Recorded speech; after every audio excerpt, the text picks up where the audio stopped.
Meelis. Tere! Tahaks küsida sinu ooperi kohta Rännakul. Ma tahaksin sellist küsimust küsida, et kuidas see idee tuli kirjutada selline ooper? No tegelikult see idee minul oli juba väga-väga ammu. Ja sest me oleme Ando Petiga tegelikult teinud niisugusi kontsertversioone ennegi, päris ikkagi mitu korda, nii Varssavis näiteks, Moskvas, ka Tallinnas, mida me siis nimetasime impro monoooper. Aga selline idee, et nüüd see Rännakul, mille nimetust võiks öelda ka Rännakul ja siis ma ei tea, kuul olemist ja mida mis iganes, ta on suhteliselt abstraktne.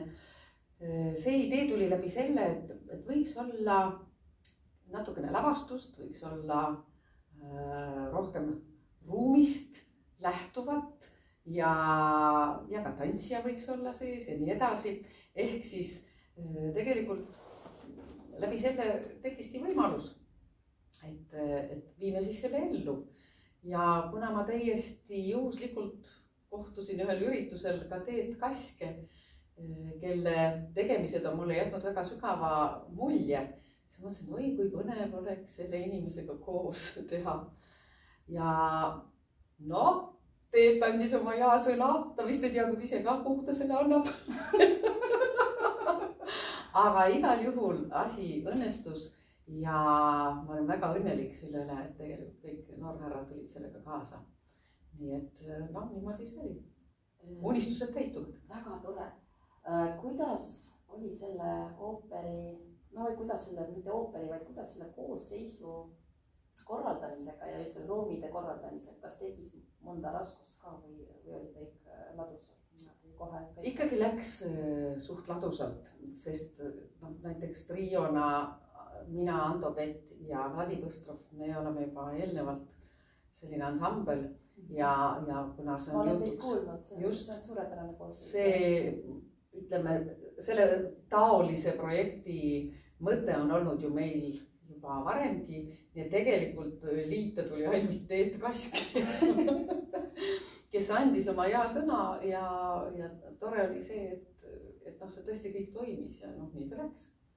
Joosis oli õige aeg ja õiged inimesed õigel ajal õiges kohas.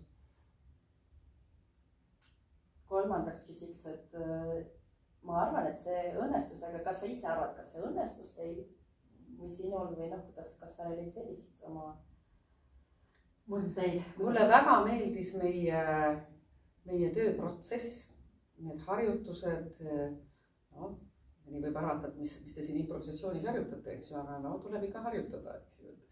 Me teame väga hästi, mida tuleb siin kõike harjutada. See, et kuidagi meil see ühine hingamine, see kuidagi toimis kohe esimesest proovist. Ja ma pean ütlema, et see on üldse üks selline huvitav projekt minu jaoks olnud, kus ma olen tõelise naudingu saanud kogu sellest tööprotsessist. Võib-olla ainukene asi, mida me oleks võinud teha, et kõik need, kui me juba tegime igasuguseid läbimänge ja siis suuremas vormis ja selles ajalises rakursis, ta oleks võinud kõik need üles võtta, sest selge on see, et see ooper, mis siis tuli ettekandele, oli hoopis teine ooper, eks ju. Nii et see ongi selle improvisatsiooni võlu, et tegelikult kõik need läbimängud oleks võinud olla salvestatud ja oleks huvitav tegelikult olnud jälgida, mis siis säilis millestki ja mis siis tuli uut juurde. Kindlasti. Praegu mina õpin ka ju sellel samal erialal, mida te tegite sellel laval, eks ju, ja mul on lihtsalt huvi, et selline tore professor, nagu sina oled mulle õpetajaks ja neljandaks küsimuses veel küsiks seda, et kuidas on sinu arvamus, et kas oled sa rahul ja kas kõik teised jäid rahul sellega?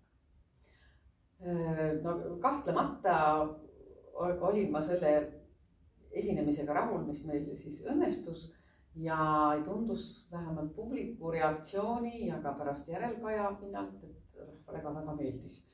Nii et selles mõttes ta ikkagi täitis oma ülesannet ja loomulikult on meil siin mõtteid nüüd edasi, et kuidas tegelikult siis selles žanris lihtsalt edasi liikuda veel. tuua võib-olla mõni tantsija veel juurde ja ühendada veel võib-olla mõningaid muusikuid, et vaadata siis, kuidas asi edasi areneb.